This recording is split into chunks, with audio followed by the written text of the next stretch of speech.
Today we are going to start with the new topic, that is language of chemistry. Now, what is the main motive behind to study this topic?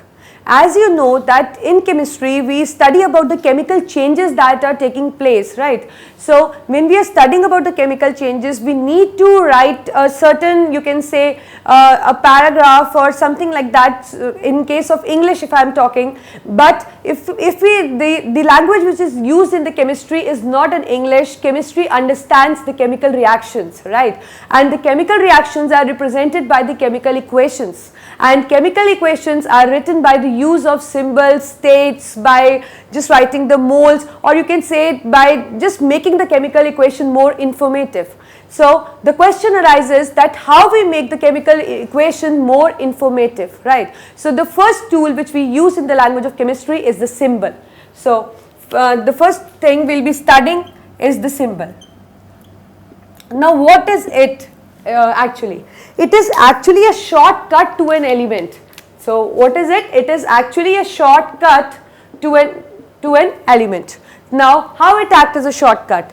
As you all know, like I say that so and so the person is called as Virender. So we can call him or we can address him by the nickname Viren as well, right? So by doing that, what we are just making ourselves more convenient to take names, right? So similarly, by you can say we are not using the complete name of the element, like I am not using the complete name aluminium. I need a certain short form that I will be using, and you will be directly know that yes, it is an aluminium, right? So in the same way, we use the symbol as a shortcut to the elements, right? So the first thing is clear to you that it is a shortcut, right? So what this shortcut is indicating actually? It is indicating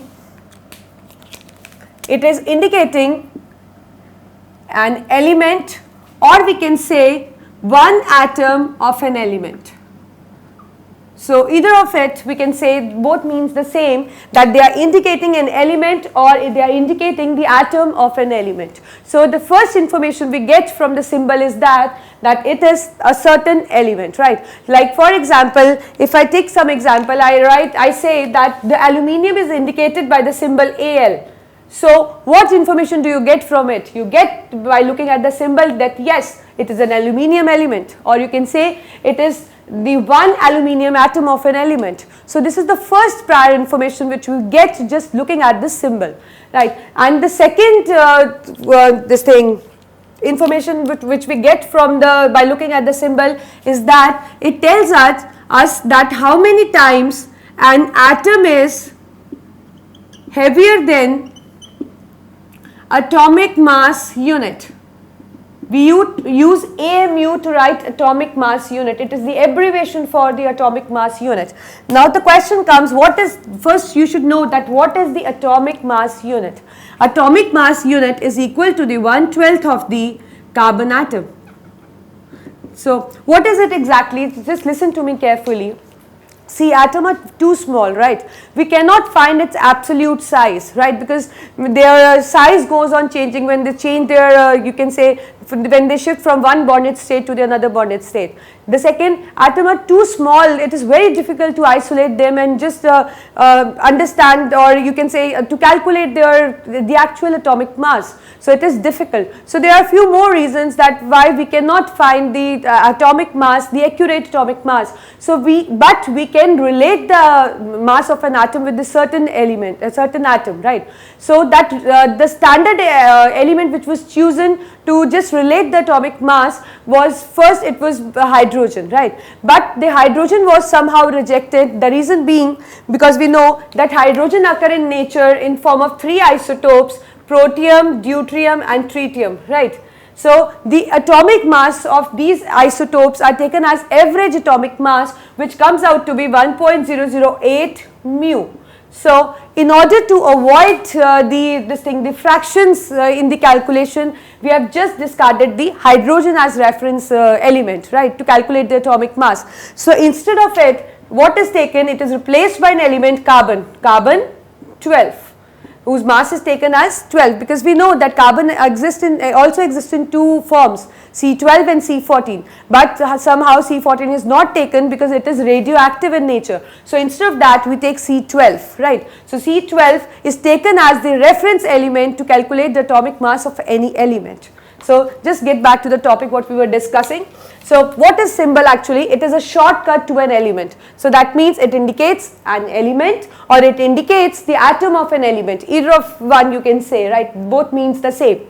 The second information what we get by looking at the symbol is that's yes, this atom is such and such heavier than atomic mass unit, or you can say yes, this atom is this much heavier than 1/12 of carbon atom, because 1/12 of carbon atom means the atomic mass unit, right. Like if I write if I've taken I've taken an example of aluminium. So first information I told you that by looking at the symbol we get that symbol is an such and such element. So if I'm telling you that the symbol of aluminium is Al, so what do you conclude by looking at Al? So for the first information you are getting is that it is an aluminium element, right. And the second information, if it is a one atom and the mass of one atom of aluminium is calculated to be 27, right. So that means the second information which I get is that aluminium is 27 times heavier than atomic mass unit, or it is 27 times heavier than 1/12 of carbon atom. So just looking at the symbol you get two important informations, that is the identity of an element is revealed and second its atomic mass is revealed. Like so that the atomic mass which is revealed is not an absolute atomic mass, keep in mind, it is a relative atomic mass because we are just relating it to this other element, right. So this is how the symbol helps us in you can say in the language of the chemistry. Now the second question must be arising in your mind that what symbol is to be used. Like for example, if I take an example of silicon, so I suppose I am keeping a symbol for silicon as SL and somebody else is keeping the symbol as SO. So what is the basic criteria to assign the symbols for the elements? Right. The second question is a very important question and it was a very big task because it is not easy to just assign different symbols for different elements, and those symbols should be worldwide accepted too. So that means there is an organization, or you can say there is a particular scientist who made an effort and just assigned the symbols, right. And so the scientist who gave the symbol was Berzelius. Right. So how we just designed you can say the method of assigning the symbols. So he said that symbol can be either first letter of the name of element, or it can be first two letters of the name of element. Now how this is working, just look at the board. Suppose if I say the element sulfur, so that means sulfur is SULPHUR, right. So he said that the symbol of the element can be picked by the first letter. So this is what he has done. So the symbol for the sulfur is taken as the first letter, that is the S. Sulfur is indicated by S, right. Similarly, if we have suppose I take an example of silicon, right. In case of silicon, what is the symbol that is assigned to the silicon by Berzelius? So he said in certain cases we can he just picked first two letters. So that means for silicon the symbol is the first two letters, that is Si. And always keep in mind when you are writing the symbol, first letter is always capital and the second letter which is joined to it is always smaller, right. Don't write like this is the wrong method to write. First letter should be capital and the second should be smaller, and they should be just you can say attached to each other, right. So this is how we just write the symbols according to the Berzelius, right. So that means he said that the first letter of the symbol can be picked by the first letter of the name of the element or first two letters from the name of the element, right. But where the question comes, for example, I tell you that the symbol for the sodium, according to this, the symbols of the sodium should be either S or should be SO. But however, it's not like that. You know, what is the symbol for the sodium? Do you know? Yeah, it is not S, neither S nor SO, it is Na. Now the question must be striking your mind that from where does we get this Na? It neither starts with S or not the SO, it is Na. So what he did, he picked you can say the few symbols from the Latin name of the elements, like the Latin name for the sodium is natrium. So what he did, he just picked the first two letters from the Latin name. So that means the symbol can be symbol was picked by de Berzelius either from the first letter of the name of the element, it can be the English name, it can be the Latin name, right. Similarly, it can be the two letters, first two letters of from the name of the element. Similarly, it can be from the English name and it can also be from the Latin name. So there are many elements whose Latin names are there, and you have to remember that because you often get the question that the question is like that, the symbol of the potassium is K but it starts from P. So how come it's possible? So in that case you have to remember, you have to recall the Latin names, because you will be attempting the answer in this way that yes, the symbol of the potassium is definitely K. The reason behind that the symbol is picked from its Latin name, which is kalium. So you need to remember the Latin name as well, right. So there are many elements whose symbols are taken from the Latin name. As far as I can recall, the Latin name for the sodium is Na and the symbol is therefore picked as Na. The Latin name is natrium and the symbol picked is Na. Similarly, as I told you, the potassium is kalium and the symbol is picked by the first letter, that is K, right. And the Latin name for the copper is the cuprum, and similarly it is different, like for the iron it is ferrum. So we have got the different, you can say, the Latin names, and you just need to remember that, right, because when you remember that, then only you are able to answer. Like if as I told you that you may get the question, like I stated an example in case of potassium, that the symbol of potassium is K and it starts from P. So how come it is possible? So if in that case you don't remember the Latin name, so that means you are absolutely going to get a 0 mark, right. So you need to just remember the Latin name as well, because you cannot simply write that yes, it is taken from a Latin name. You need to specify what the Latin name is, right. So this is how you are going to attempt the question which are based on the symbols, right. So I think you got it, that what the symbol is actually, what information it is giving us, and who was the first volunteer who just assigned the symbols,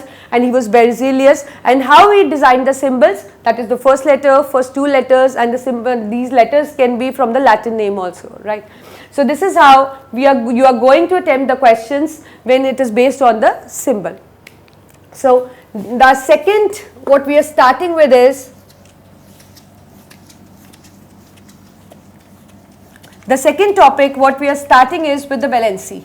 As I told you in the atomic structure, you are familiar what the valency is, right, because in the atomic structure I told you what is the electronic configuration, how electrons, protons are arranged, which particle out of electron, proton, neutron is participating in a chemical reaction, you all know that. And what is the valence shell, what is the valence electron, and of course what is the valency. But still we will be considering the valency as well, because it is also a very important tool in language of chemistry, right. So what is the valency? Valency is actually a combining capacity of an atom,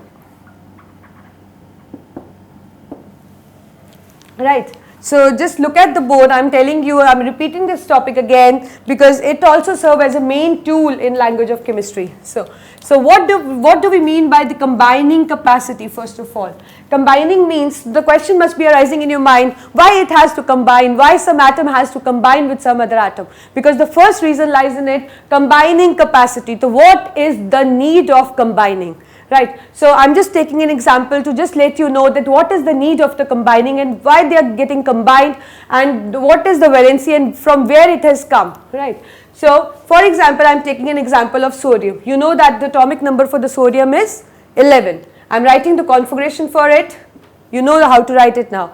2, 8, 1, right? So, is it stable?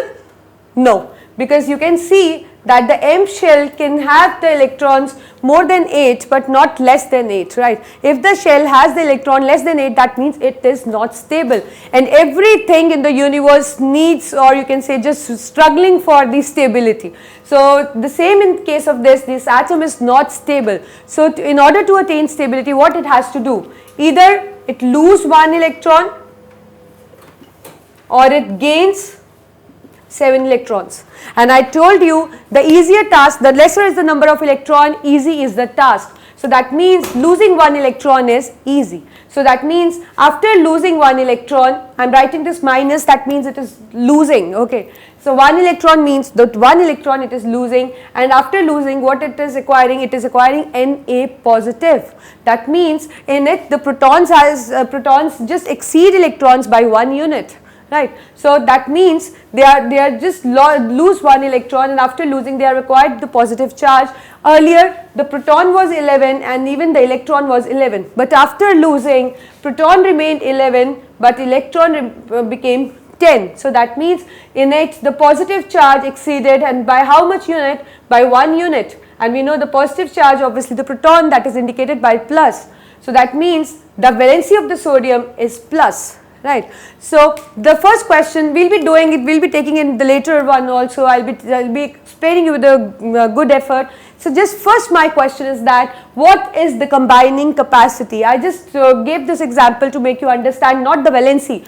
I want you to understand what this combining capacity here means. What is the need of an atom to combine?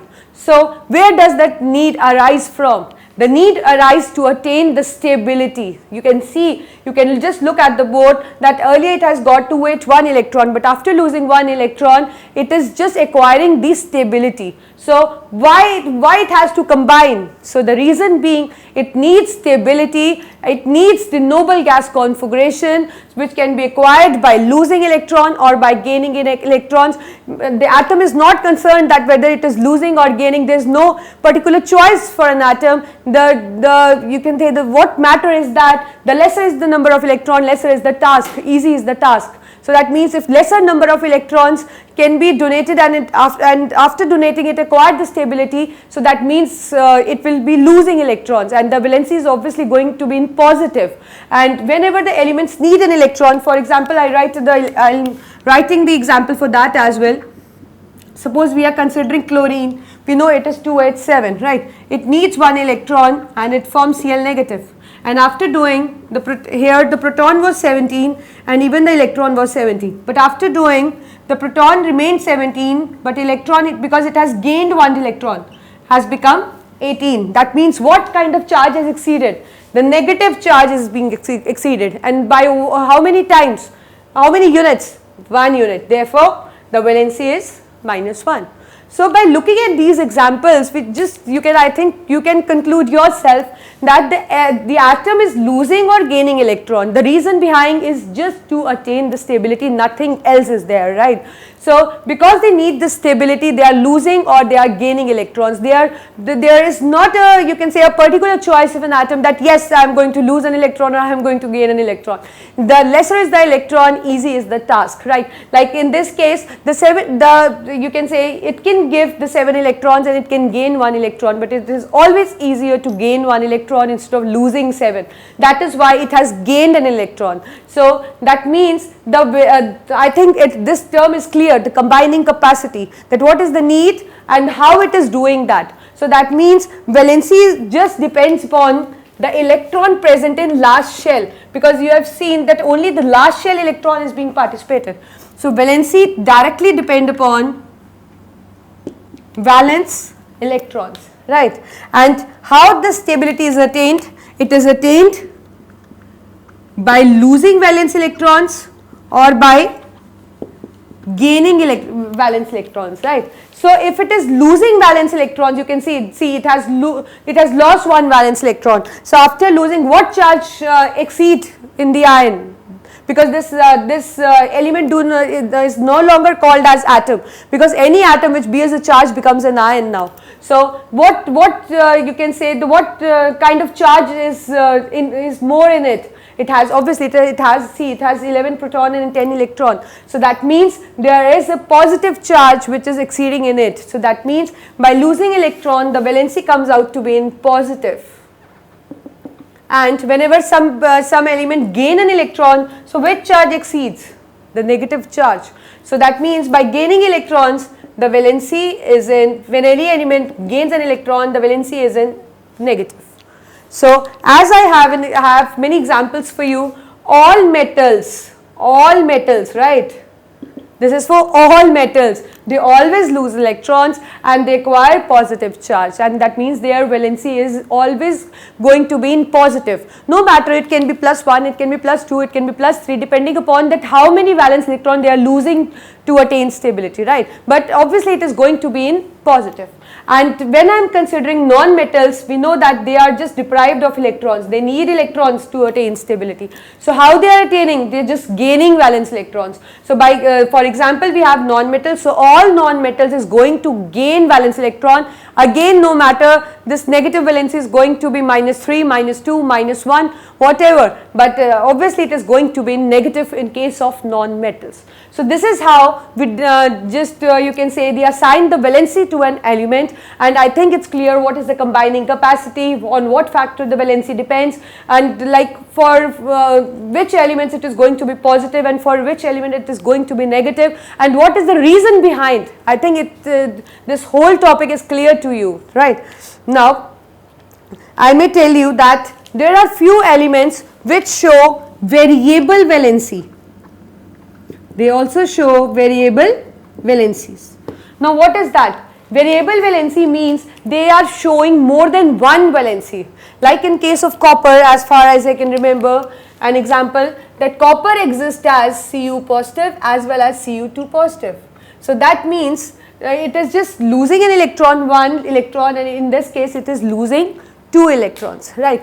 When I will be writing its configuration, what we'll get to see, like in case of many elements, what we get to see, they are just, in this case it is losing its 1 valence electron, right? But in this case it is losing 1 electron from its valence shell, and also it is losing 1 electron from its penultimate shell. Now the new term is penultimate shell, right? You must be thinking from where this new term penultimate shell is being used by me. So just let me clear this, that penultimate shell is the shell which is inner to the valence shell. Like in this case, see, it is 2, 8, 1, right? So 1 is the valence shell. That means M1 is the valence shell which contain valence electron 1. The shell inner to it, that is the L shell, is the penultimate shell. Right, and one more term which is just coming in my mind, you won't be using in this standard, but still you should be familiar with it, and the shell which is inner to the penultimate is called as anti-penultimate, right. So that means I think it's clear, the valence shell, the penultimate shell, and the inner to the penultimate shell is the anti-penultimate shell. So this is how, so sometimes the atom is losing an electron from the valence shell, then it is acquiring the small valency, and when it is losing the electron from the penultimate shell, it acquired more valency. So the